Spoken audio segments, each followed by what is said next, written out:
lang mararata. Saloy mo, yan. Ano ka, talikod. Yan. Ayos ka lang dyan. Yan, ganyan.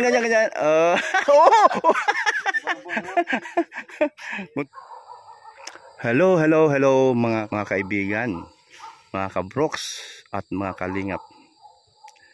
Nandito po tayo ngayon sa Barangay Dugungan, kung saan po dito po tayo nakabili ng lote po. Ito po yung binigay sa atin ni Inday Guapa.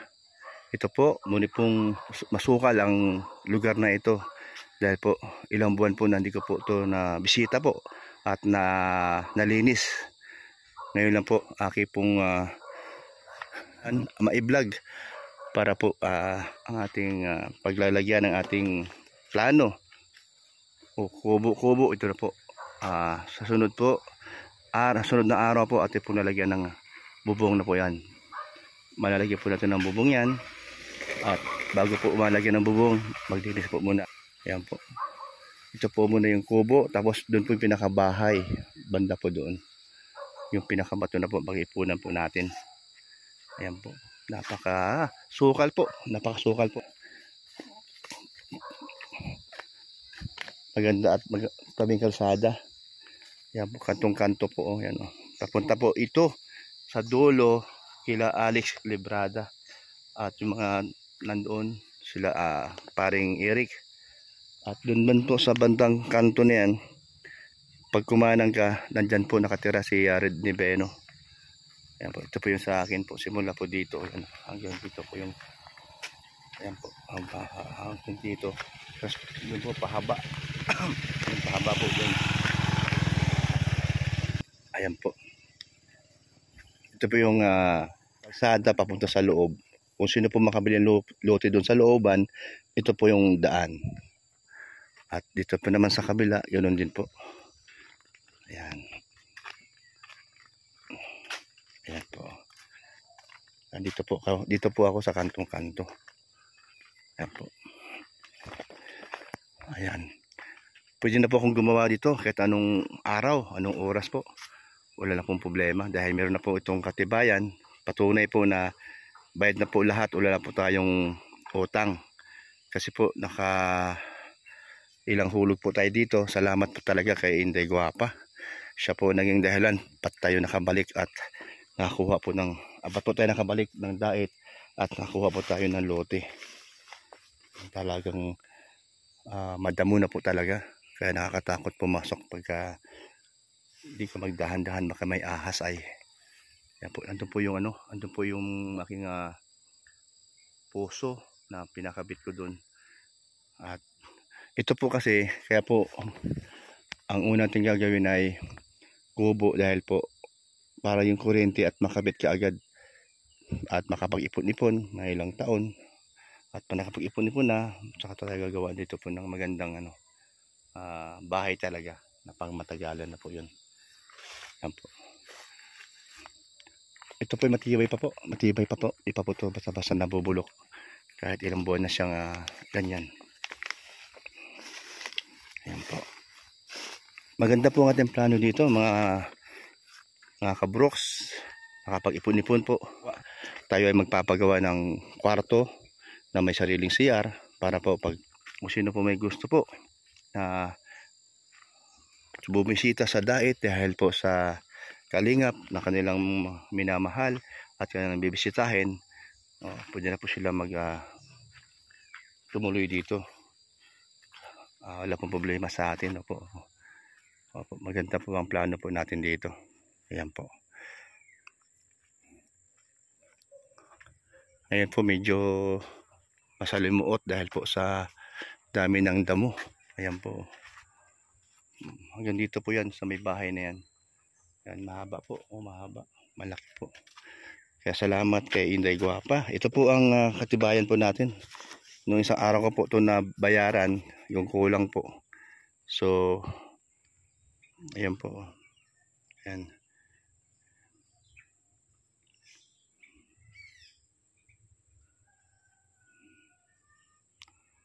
Ayan po.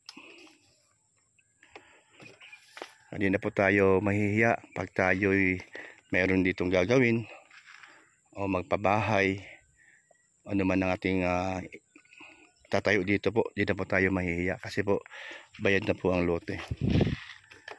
Kaya meron po din pong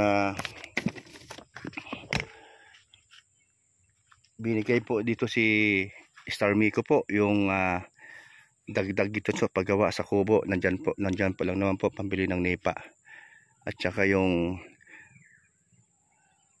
sementado o hollow blocks, meron din po sa binigay nung una po. Para po sa semento, hollow blocks. Ayan po. Pag nandito na po kami nakatira ni Alimyon, ni Elena po, ayan po yung ating unti-unting idagdag ang mga materyales po hanggang mabuo. Kasi po, pagka dito na po tayo, maaari po tayong magpa-layout. Pag nagpa-layout po tayo, unti-unti po nating sisemento yung poste hanggang yung flooring. Ganun po ang ating plano po. Unti-unti lang po hanggang makabuo po tayo ng totoong bahay na talaga na simentado na po. Ayan, salamat sa mga sumusubaybay po sa kay Kuya Brooks. Ito pong lote ito po ay bigay po ni Inday Guapa. Salamat Inday Guapa po. Napakabuti po nyo sa akin at sa aking pamilya. At lalo na po kay ang inaanak mo na si Brooklyn Alimyon. Siya po ay masayahing bata. Kahit na siya po ay nagsimula po sa 1 month, 2 months, 3 months hanggang naging 5 months po. Nandun po yung kanyang kakulitan. Kahit na tinuturuan sa magbasa na kanyang ate Jerle niya, gusto niyang matuto kahit na sumisigaw na siya at inuubo-ubo na. Nakakatuwa po si Alimyon po talaga. Ayan. Ayan, inuulit ko kay Inday Guapa. Maraming salamat. Hindi po namin ito makakalimutan sa buong buhay namin na kayo po ang naging dahilan na nagkaluti po tayo at kayo po ang pumursige na tayo ay mabigyan mo ng pagkakataon para po ay magiging bagong buhay si Kuya Brooks kasama na kanyang si Alimyon at si Elena. At yun pa man, wala pong problema kay Kalingap Dan. Dito lang naman po siya sa diet. Pwede rin po siyang dito banda. Kung gusto niya magtayo niya ng bahay niya, wala pong problema dahil hindi po siya iba sa atin. Yan. At si Inday po wala pong problema. Pwede siya magtayo na dito ng bahay kubo. Kaso lang, busy nga siya sa Davao dahil meron na po siyang pinagkabalahan doon. At si Kalingap Dan, pwede po siya dito kung gusto po niya. At yung isa niyang kapatid, si Hana po, wala pong problema. At kung tayo po ay maayos po ito, pwede po silang pumasal dito. Si Hana at kanyang mama po, wala pong problema sa amin, ni Elena. Ayan, ayan po, salamat po.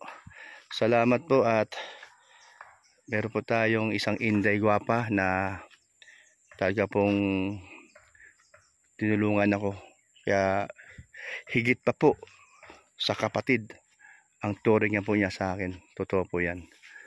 At hindi po biro ang kanyang pinadala sa aking pera para po makapag down dito sa lupa. At ito po, nabuo na po ang lahat-lahat. Ayan. Yan Inday Guapa, salamat po. Hanggang lumalaki po ang inyong inaanak na si Alimyon, hindi po kayo makakalimutan kahit tayo mawala na sa ibabaw ng mundong ito.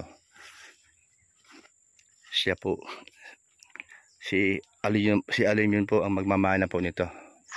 Ayan, salamat po Inday. Ingat po kayo. At alam ko naman na ikaw po ay natutuwa sa inyong pagtulong sa kapwa natin, lalo na po sa akin. Ay, si Lord na po ang bahala magbalik ng pagpapala at siksik-liglig umaapaw ang inyong pagpapala. Thank you. God bless po Inday Guapa. Bye-bye. At pasalamat din ako sa mga viewers at sa mga silent viewers po na sumusubaybay po sa aking mga vlogs. Yan. Ingat po kayo at patuloy niyo po akong subaybayan at tayo ay makarami man o maliit man, makatulong pa rin tayo sa ating kapwa. Ayan po.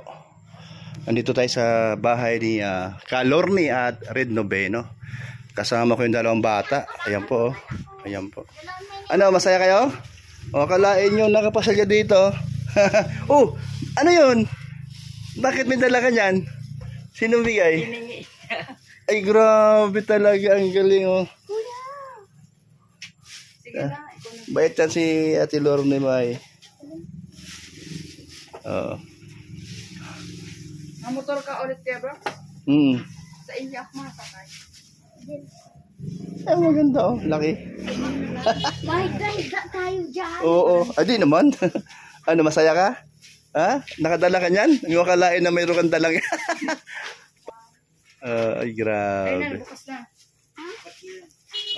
Sandali. Tatama. Dito ka sa likod. Sa likod. Di sa likod ka sasakay, wag dyan. Kasi masikip sa dyan, masikip. Bisita nyo? Mag-asawa? Nagulat kayo? Akala ko sino yung, kala ko si Janet. Oo nga, kasi madalas siya ay nag-iisa pumupunta rito. Ay, boses bata. Pagtingin ko,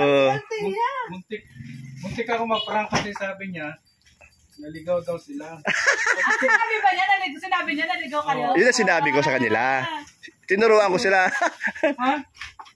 Naligaw kayo? O tabo. Buti na lang nakita ko nakaangkas kayo. Ayun. Yan, tuwa-tuwa po ang mag-asawa na nambisita po silang mga kapatid ni Rizal po. Si Ian, tsaka si Ako po ang may dala noon, kaya huwag po kayo magagalit po sa akin. Good ka kayo, bro.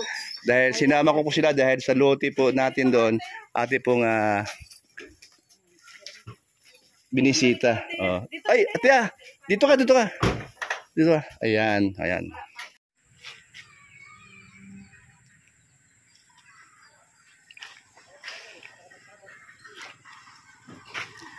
Ayan po, yung bahay ni Red Noveno. Inaantay ko lang siya. Magkasama po yung dalawang bata. Kapatid na Rizal. Sinama ko po. Gusto man nilang mamasyal. Kaya sinama ko na rin po dahil po sa lote na aking bibisitahin.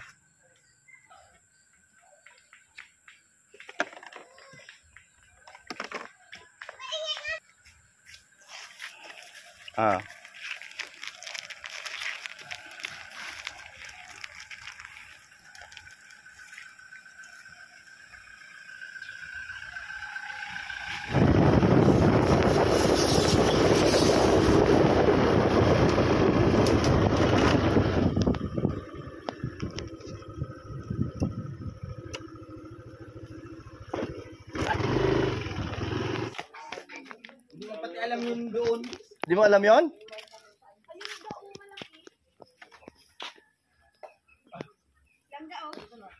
Nakita mo yung dalawa? Si Yes ba? Altia tsaka si ano? Tsaka si Ian. Wala pa dito, di ba dumating? Oh, nasaan ba yun? Isa lang. Uy, saan napunta yun? Isa lang. Masarap pala, tamis. Uy, pati yung kanyang balat, matamis.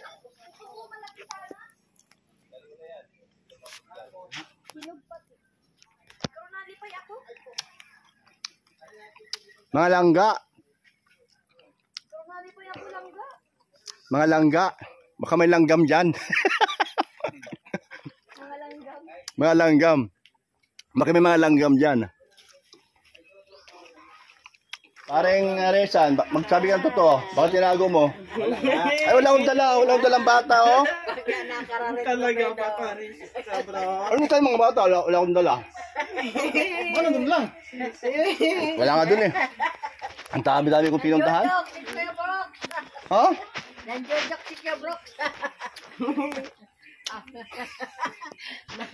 Apunta pa na kay Red Noveno.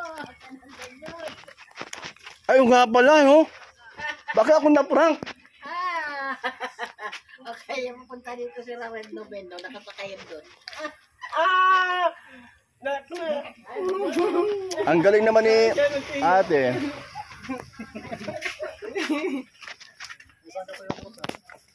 Ang galing naman talaga. Oh. Wala namang sasakyan.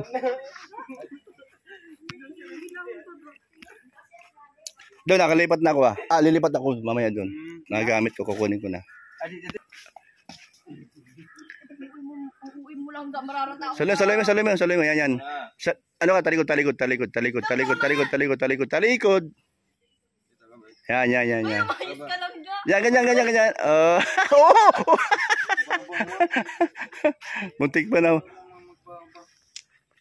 Muntik pang na namudmod.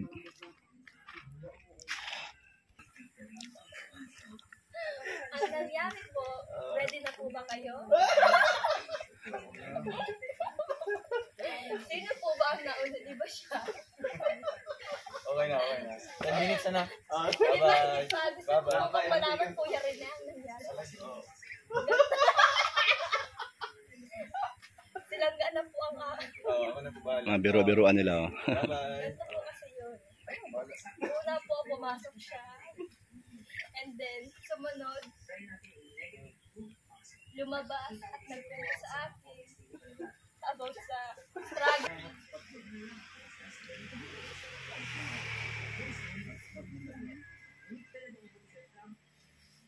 Lang.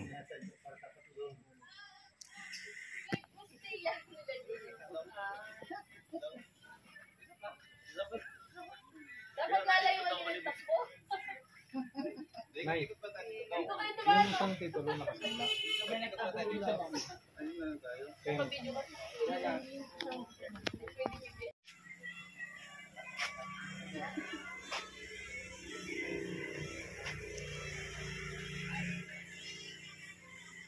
Kulang!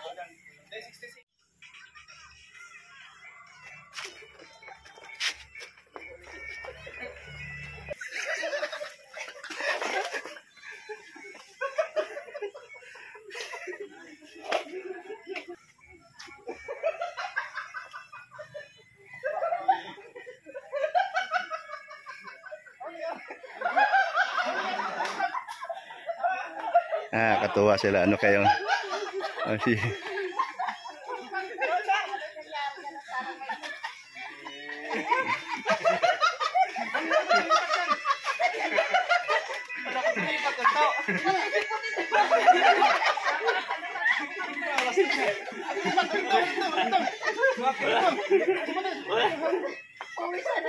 Dapat pala yung nagbe-video, mabilis na yung takbo.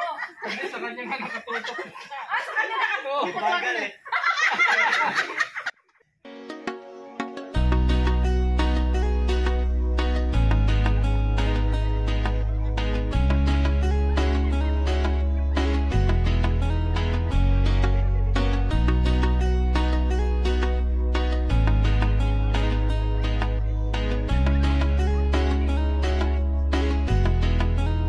Laging maaasahan at malalapitan. Kuya Brooks Vlogs, tagapatang.